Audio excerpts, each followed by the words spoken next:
Hello friends and welcome back to Motor Redefined. मैं हूं आपका होस्ट और दोस्त अरिंदम घोष। और फ्रेंड्स आज हमारे साथ दोबारा मौजूद है all new 2022 hero Splendor plus XTEC model. Title thumbnail देखकर आप लोगों ने समझ लिया होगा। इस वीडियो के दौरान मैं आप लोगों के साथ इस बाइक की एक डिटेल राइड रिव्यू शेयर करूंगा। कैसी है ये बाइक चलने में, ओवरऑल इसकी जो राइड कंफर्ट है वो कैसी है, सस्पेंशन कैसे काम कर रही है, कितना ज़्यादा आपको एक्सेलरेशन दे सकती है, स्टेबिलिटी कितनी बेहतर है, आपको कितना वाइब्रेशन ये बाइक दे सकती है, ओवरऑल इसकी बिल्ड क्वालिटी कैसी है। और साथ ही मैं आप लोगों को ये भी बताऊंगा कि माइलेज कितनी है और कितना प्राइस आपको इस बाइक के लिए पे करना हो सकता है। फ्रेंड्स आगे बढ़ने से पहले very special thanks to Bhootnath motors for providing मेरी इस बाइक ताकि मैं आप लोगों तक ये राइड रिव्यू पहुंचा सकूं। अगर आप लोग वेस्ट बंगाल के हावड़ा हुगली कोलकाता में रहते हैं और कोई भी हीरो की बाइक या स्कूटर खरीदना चाहते हैं तो बिल्कुल भूतनाथ मोटर्स को आप कॉन्टैक्ट कर सकते हैं। डिटेल से भी आपको आपके स्क्रीन पर दिख रही होगी। और मेरा आप लोगों से रिक्वेस्ट रहेगा, अगर आपको वीडियो पसंद आती है तो चैनल को सब्सक्राइब करके बेल बटन दबाना प्लीज़ बिल्कुल मत भूलिएगा। और अगर आप कोई क्वेश्चन मुझसे पूछना चाहते हैं related to any two wheelers तो बिल्कुल फेसबुक या इंस्टाग्राम पर ही पूछ सकते हैं। आइडिया आपको स्क्रीन पर भी दिख रही होगी। मेरी पूरी कोशिश ये रहती है आपकी जितनी भी क्वेरीज होती है मैं उनको आंसर कर सकूँ। तो चलिए फ्रेंड्स रिव्यू शुरू करते हैं। और राइड रिव्यू पे जाने से पहले मैं आप लोगों के साथ इस बाइक की 2022 hero Splendor plus XTEC model की एक छोटी सी वॉक अराउंड शेयर करना चाहूंगा ताकि आप लोगों को मोटा मोटी इसकी जो टेक्निकल स्पेसिफिकेशंस है, फीचर्स है, उसके बारे में बता सकूं and then will start riding it. सबसे पहले मैं आप लोगों को की दिखा दूं। देखिए कुछ इस तरीके से दिखती है इसकी की, काफ़ी सही है। हीरो की यहाँ पर ब्रांडिंग भी दी गई है, ठीक है। और सबसे पहले अगर मैं आप लोग को इस बाइक के लुक के बारे में बताऊँ, काफ़ी खूबसूरत लगती है। लुक में तो कोई चेंज है नहीं, जैसे पहले खूबसूरत हुआ करती थी अभी भी उतनी खूबसूरत है। लेकिन हाँ, अभी इसमें एक स्पेशल चीज़ ऐड कर दी है कंपनी की तरफ से, वो है इसकी ब्लूटूथ इनेबल्ड मीटर कंसोल। इसका ऑलरेडी मैंने एक डिटेल रिव्यू बना रखा है चैनल पे, अगर आप चाहें तो वो भी बिल्कुल चेक कर सकते हैं। सामने ये भी आप लोग चेंज मिल जाती है। एलईडी डीआरएल जैसे ही आप यहाँ पर इग्निशन ऑन करता है ये आप लोगों को जलती हुई दिखती है। सामने में अगर टायर की बात की जाए तो, और अगर रेयर में टायर की बात की जाए, दोनों आप लोगों को C8 की टायर मिल रही है। यहाँ पर अगर सेक्शन की बात की जाए तो 80/100 सेक्शन की आप लोगों को यहाँ पर फ्रंट टायर मिल रही है, ठीक है, with 18 inches of alloy wheel. और हाँ, ये जो आप जो टायर देख रहे हैं ये ट्यूबलेस है। और जहाँ तक बात है ब्रेकिंग की, IBS टेक्नोलॉजी है। जैसे आप रियर ब्रेक अप्लाई कर रहे होते हैं, रियर ब्रेक तो अप्लाई होती है, साथ में यहाँ पर जो फ्रंट ब्रेक है ये भी अप्लाई होती है ताकि जो ब्रेकिंग एफिशिएंसी है उसको और बढ़ाया जा सके। साथ ही अगर मैं यहाँ पर सस्पेंशन की बात करूँ तो यहाँ पर आप लोगों को जो फ्रंट में जो कन्वेंशनल टेलीस्कोपिक फोक है वही मिल रही है, इसमें कोई चेंज नहीं हुई है। फ्रंट अगर ब्रेक की आप बात करेंगे तो 130 mm की यहाँ पर आप लोगों को फ्रंट में ड्रम ब्रेक मिल जाती है। और अगर मैं इंजन की बात करूँ फ्रेंड्स, यहाँ पर कंपनी ने बहुत सारी खास टेक्नोलॉजीज डाली हुई है। नई नहीं है, सारी चीज़ पहले भी आया करती थी, लेकिन हाँ उसके बारे में हम लोग राइड रिव्यू के बारे में बात करेंगे, राइड रिव्यू के चलते बात करेंगे। और अगर यहाँ पर इंजन की बात करूँ तो करीबन 100 cc की यहाँ पर आप लोगों को इंजन मिल जाती है। जहाँ तक बात है पावर की, ठीक है, 8.02 PS की यहाँ पर पावर मिल जाती है। और जहाँ तक बात है टॉर्क की, 8.05 न्यूटन मीटर की यहाँ पर आप लोगों को टॉर्क मिल जाती है। किक स्टार्ट प्रोवाइडेड की गई है। यहाँ पर आपको ITS टेक्नोलॉजी मिलती है, एक्सेंस टेक्नोलॉजी मिलती है। क्या ये सारी टेक्नोलॉजीज़ हैं आगे मैं आप लोगों को राइड रिव्यू के दौरान बताऊंगा। और अगर आप यहाँ पर ये इसकी रियर पार्ट में आ जाते हैं, सेम आप लोगों को 80/100 सेक्शन की टायर मिलती है with 18 inches of alloy wheel. और हाँ, ये भी ट्यूबलेस टायर ही है। और मैं आप लोगों को बता दूँ पीछे में ब्रेकिंग सिस्टम भी यहाँ पर आप लोगों को 130 mm की ड्रम ब्रेक ही मिलती है। पीछे अगर आप सस्पेंशन देखते हैं तो आप लोगों को यहाँ पर 5 स्टेप एडजस्टेबल आप लोगों को ट्विन शॉक एब्जॉर्बर यहाँ पर बिल्कुल मिल जाती है। सीट हाइट की जहाँ तक बात है 785 mm की सीट हाइट है, ठीक है। तो आप कह सकते हैं अगर आपकी हाइट अराउंड 5'4" या 5'5" तक की है तो इसको मैनेज करने में आपको प्रॉब्लम नहीं होनी चाहिए। आप लोग देख सकते हैं चेन कवर यहाँ पर गार्डेड है तो मेंटेनेंस में ज़्यादा खर्चा नहीं होगा। Side stand engine cut off sensor भी यहाँ पर दिया गया है। काम कैसे करता है राइड रिव्यू के दौरान मैं आप लोगों को बताऊंगा। एक्सेस टेक्नोलॉजी है, मतलब अगर कभी बैंक एंगल सेंसर उसमें दी गई है, फ्यूल इंजेक्शन का सेंसर उसमें दिया गया है, ठीक है। अगर कभी आपकी गाड़ी सर्टेन एंगल पे बेंड करती है तो गाड़ी बंद हो जाती है। अगर एक्सीडेंट के टाइम पे कभी गाड़ी गिर भी जाती है तो गाड़ी अपने आप बंद हो जाएगी ताकि आप लोगों को एक्सीडेंट के चलते ज़्यादा नुकसान गाड़ी को ना पहुँचे, ठीक है। तो ये मोटा मोटी मैंने आप लोगों की जो टेक्निकल स्पेसिफिकेशंस थी वो बता दी है। बाकी अगर आपको डिटेल में जाननी है तो इसका एक ऑलरेडी मैंने डिटेल रिव्यू चैनल पर डाल रखा है, अगर आप चाहें तो वो बिल्कुल चेक कर सकते हैं, या फिर आई बटन पर लिंक आ रही होगी, आप वहाँ पर भी जाके उसको चेक कर सकते हैं। तो चलिए फ्रेंड्स, मैं आप लोगों को इसकी पहले जो एग्जॉस्ट नोट है वो सुना दूँ and then will start riding it. ये देखिए यहाँ पर क्रोम एलिमेंट का इस्तेमाल किया गया है। इंजन का जो साउंड है फ्रेंड्स, ट्रस्ट मी, काफ़ी सही है, ठीक है। और यहाँ पर देखिए अभी ITS टेक्नोलॉजी ऑन है, तो जैसे ही मैंने गाड़ी को 5 सेकंड खाली छोड़ा है गाड़ी अपने आप ऑफ हो गई है। आगे इसके बारे में आप लोग को और अच्छी तरीके से बताऊँगा। And let's start riding. First gear पे मैंने गाड़ी को डाल रखा है and now second gear, helmet का शीशा down and let's start. Friends first अगर मैं आप लोगों को इंप्रेशन के बारे में बताऊँ ना तो सीट काफ़ी कंफर्टेबल है, ठीक है। सीट का जो कंफाउंड है आपको काफ़ी सॉफ्ट महसूस होती है। और हाँ, कम्युनिटी सेगमेंट की बाइक है तो आपका जो पैर है आप देख सकते हैं काफ़ी सामने की तरफ होती है। रेयर फिटेड फुट पैग नहीं है, आपका जो बैक है वो बिल्कुल स्ट्रेट बैठा है और आपका जो हाथ है वो हल्के से ऊपर है ताकि आप लोगों को एक कंफर्टेबल सिटिंग पोजीशन मिल सके। ओवरऑल अगर राइड कंफर्ट की बात की जाए, सिटिंग पोजीशन की अगर बात की जाए तो मेरे ख्याल से आपको बहुत सही यहाँ पर सिटिंग कंफर्ट मिलने वाली है। और चलिए सबसे पहले यहाँ पर शुरू करते हैं इंजन से। मैं यहाँ पर बिल्कुल आपको दोबारा कह देना चाहूँगा, यहाँ पर आप लोगों को करीबन 100 सीसी की यहाँ पर इंजन मिल जाती है। और अब फ्रेंड्स जहाँ तक बात है इनिशियल पंच की, तो मैं आप लोगों को एक बार इसके फर्स्ट गियर पे मैं पहले इसको ले चलता हूँ। ये मैंने इसको फर्स्ट गियर पे डाल दिया है और अब मैं आप लोगों को दिखाना चाहूँगा। देखिए गाड़ी, ये देखिए, ये देखिए, ये देखिए, ये आप लोगों ने शायद कैमरा में इसको समझ लिया होगा। मतलब मैं ये कहने की कोशिश कर रहा हूँ कि इसकी जो पुल है ना, इनिशियल में भी पुल इसकी काफ़ी सही। और देखिए फ्रेंड्स यहाँ पर आप लोग को अराउंड 8.02 PS की पावर मिल जाती है। तो उस हिसाब से आप इसको मतलब देखिए डेली राइड के लिए यूज़ करेंगे, रगड़ के यूज़ करने वाले, अगर आप ज़्यादा वेट भी अगर इसके साथ कैरी कर रहे हैं तो मेरे ख्याल से आप लोगों को इसके साथ कोई प्रॉब्लम नहीं होनी चाहिए। अब मैं आप लोगों को बता दूँ, जहाँ तक बात है क्लच एंड गियर की, तो क्लच एक्शन जो है ठीक है, मतलब मैं कहूँगा सॉफ्ट है फ्रेंड्स, बिल्कुल हार्ड या फिर मीडियम साइड पर नहीं है, मैं सॉफ्ट ही बिल्कुल इसको कहना चाहूँगा। और अगर अब मैं आप लोगों को इसकी जो गियर उसके बारे में बताऊं, तो gear is on the mid side, ठीक है, बहुत ज़्यादा सॉफ्ट है या बहुत ज़्यादा हार्ड है वो नहीं कहूँगा, लेकिन हाँ विद टाइम शायद जब आप इसको यूज़ ज़्यादा करेंगे तो मेरे ख्याल से ये ज़्यादा सॉफ्ट आपके लिए बिल्कुल बन जाएगी। तो ये फ्रेंड्स मैंने आप लोग को इंजन के बारे में बताया है। और देखिए फ्रेंड्स यहाँ पर टॉप एंड इसका कैसा है, आपको मैं जब इसका एक्सेलरेशन टेस्ट है वो तब मैं आप लोगों को बिल्कुल बता पाऊँगा। लेकिन हाँ मतलब 100 सीसी की बाइक है, कम्यूटिंग सेगमेंट की बाइक है, तो मेरे ख्याल से मतलब टॉप एंड उतना ज़्यादा इसमें एक्सपेक्टेशन नहीं रखनी चाहिए। बाकी अगर आप 7-8 हज़ार RPM तक भी जाते हैं ना, मेरे ख्याल से मतलब 4 से 6 साढ़े 6 हज़ार RPM तक जाता है। इसकी जो मिड रेंज जो है वहाँ पर पुल आपको काफ़ी बेहतरीन मिलती है। तो ये फ्रेंड्स इंजन के बारे में तो बात हो ही रही है, चलिए इसका एक्सेलरेशन टेस्ट भी मैं आप लोगों को करके बता दूँ। तो चलिए friends all new hero Splendor plus XTEC model का एक्सेलरेशन टेस्ट स्टार्ट करते हैं। यहाँ पर हम लोग 0 to 60 या फिर टॉप स्पीड भी कितने सेकंड्स में अचीव कर रही है वो मैं आप लोगों को बताने की कोशिश करूँगा। और साथ ही मैं आप लोगों को ये भी बताऊँगा कि आप लोगों को वहाँ पर स्टेबिलिटी, वाइब्रेशन कितना यहाँ पर आप लोगों को बाइक में मिल सकता है। और रियल टाइम माइलेज भी यहाँ पर आप लोग देखिएगा कि यहाँ पर रियल टाइम माइलेज भी कितने स्पीड पे कितना दिखा रही है। ठीक है फ्रेंड्स, तो चलिए स्टार्ट करते हैं। हेलमेट का शीशा डाउन, ये मैंने अभी गाड़ी स्टार्ट कर दिया है। फर्स्ट गियर पे मैंने गाड़ी को डाल दिया है, गाड़ी को फर्स्ट गियर पे मैंने डाल दिया है। 3 हॉर्न के साथ स्टार्ट करेंगे। अराउंड 31 तक फर्स्ट गियर में गई है, 55 तक सेकेंड गियर में,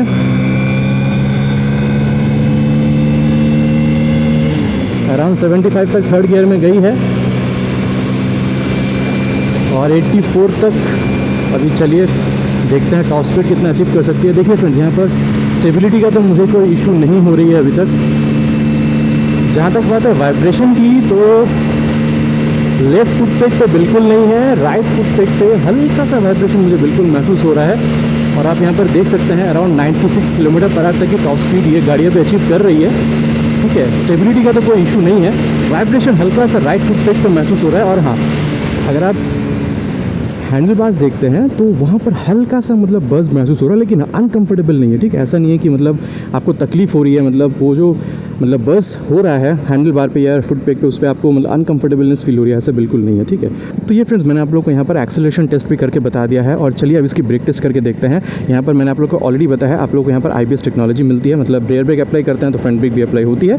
0 to 60 पे फ्रंट ब्रेक टेस्ट करेंगे, 0 to 60 किलोमीटर/आवर की स्पीड पर रियर ब्रेक टेस्ट करेंगे। देन दोनों को साथ में अप्लाई करके देखेंगे कि यहाँ पर ब्रेकिंग एफिशिएंसी इस बाइक की कितनी बेहतरीन है। दोनों ही यहाँ पर आप लोगों को ड्रम ब्रेक मिल जाती है। चलिए 0 to 60 पे फ्रंट ब्रेक को टेस्ट करते हैं पहले।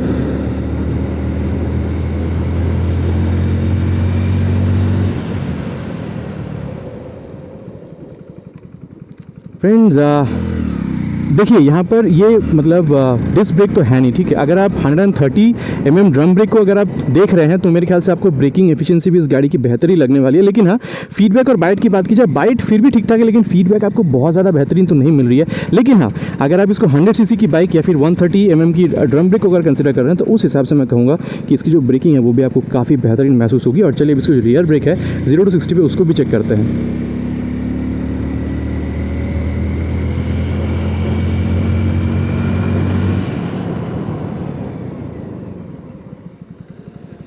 फ्रेंड्स ये देखिए, ये चीज़ ना मतलब हर एक बाइक में पता नहीं क्यों मुझे सेम ही महसूस होती है। रियर ब्रेक का काम ही ये होता है कि आपकी जो बाइक है उसको स्पीड को स्लो डाउन कर देना और फ्रंट ब्रेक इस्तेमाल करके अब आप सही तरीके से अपनी बाइक को रोक दीजिए। चलिए दोनों ब्रेक को साइमल्टेनियसली अप्लाई करते हैं, तब देखते हैं कि ब्रेकिंग एफिशिएंसी कैसी है अगेन 0 to 60 किलोमीटर/आवर की स्पीड पर।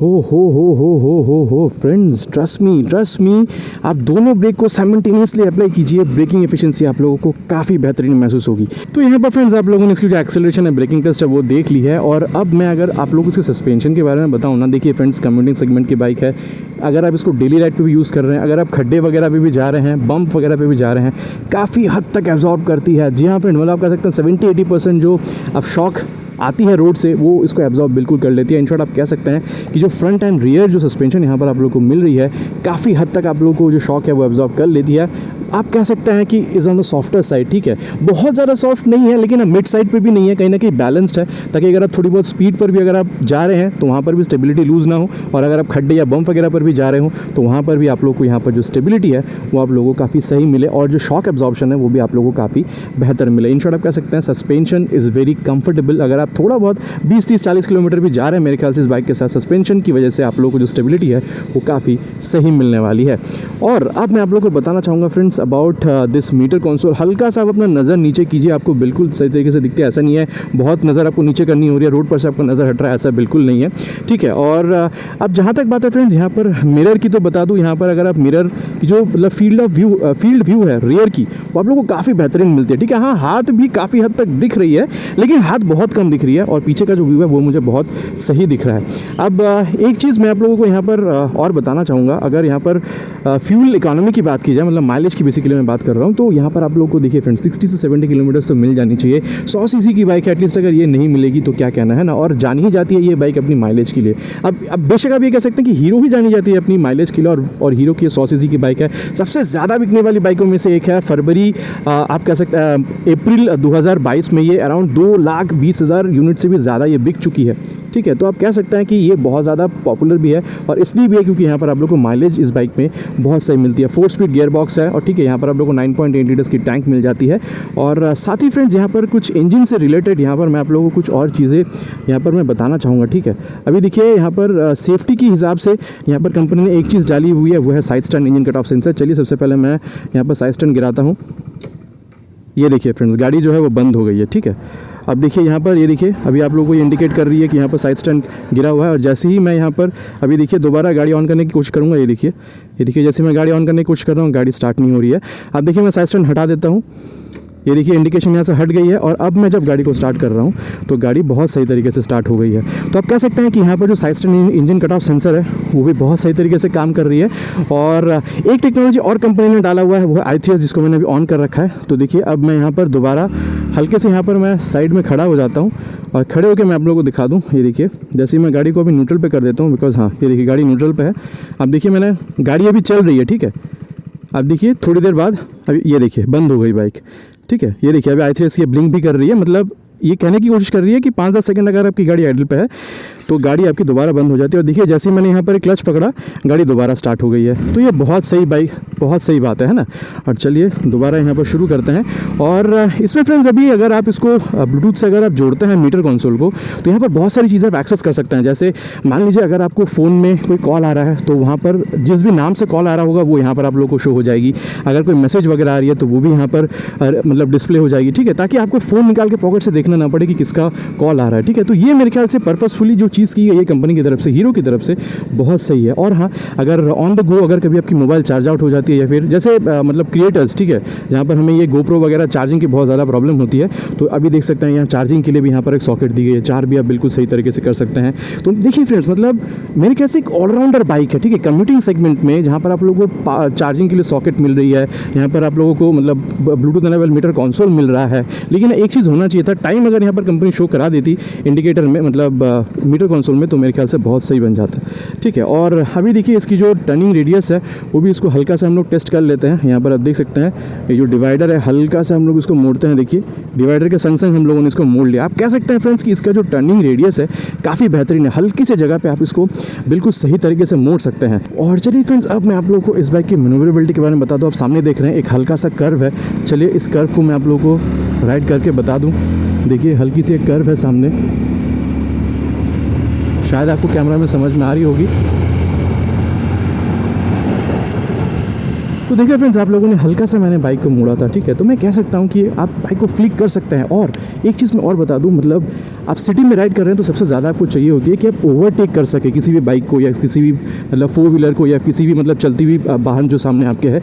तो उस हिसाब से मेरे ख्याल से यहाँ पर जो इसकी जो इनिशियल पिकअप है ना, मतलब इंस्टेंट जो पिकअप है वो भी आप लोग को यहाँ पर काफ़ी अच्छी मिल जाती है। And all thanks to Excens technology जो कंपनी ने इसमें डाली हुई है, जिसकी वजह से आप लोग को इसमें जो इंस्टेंट पिकअप है वो भी इस गाड़ी में आप लोग को काफ़ी अच्छी मिलती है। तो फ्रेंड्स, आई बिलीव कि यहाँ पर मैंने सब कुछ कवर कर लिया। राइड कंफर्ट कैसी है, सस्पेंशन कैसी है, ब्रेकिंग कैसी है, एक्सेलरेशन कैसी है, स्टेबिलिटी कैसी है, मैन्यूवरेबिलिटी कैसी है, i3s, XS सेंस, ठीक है, side stand engine cut off sensor, सब कुछ मैंने आप लोगों को बता दिया है। अब फ्रेंड्स लास्ट में मैं आप लोगों को इस बाइक की जो कंपैरिजन है विद इट्स कॉम्पिटिटर थोड़ा सा बताना चाहूँगा। देखिए रेडियन और इसकी जो तगड़ी कॉम्पिटिटर बन सकती है वो है प्लैटिना। अब देखिए अगर प्राइस की अगर आप बात करते हैं तो प्राइस में बहुत ज़्यादा डिफरेंस नहीं है, 2-4 हज़ार की डिफरेंस होगी, लेकिन यहाँ पर आप लोगों को जो सेगमेंट फर्स्ट फीचर है, यहाँ पर आप लोगों को ब्लूटूथ एनेबल्ड मीटर कंसोल मिल रही है, वो आप लोगों को और किसी भी 100 सीसी बाइक में नहीं मिल रही है। साथ ही अगर आप प्राइस के हिसाब से अगर आप इसमें पावर और टॉर्क देखते हैं तो 19-20 की तीनों बाइकों में डिफरेंस है, उसमें भी बहुत ज़्यादा डिफरेंस आप लोगों को देखने को नहीं मिलेगी।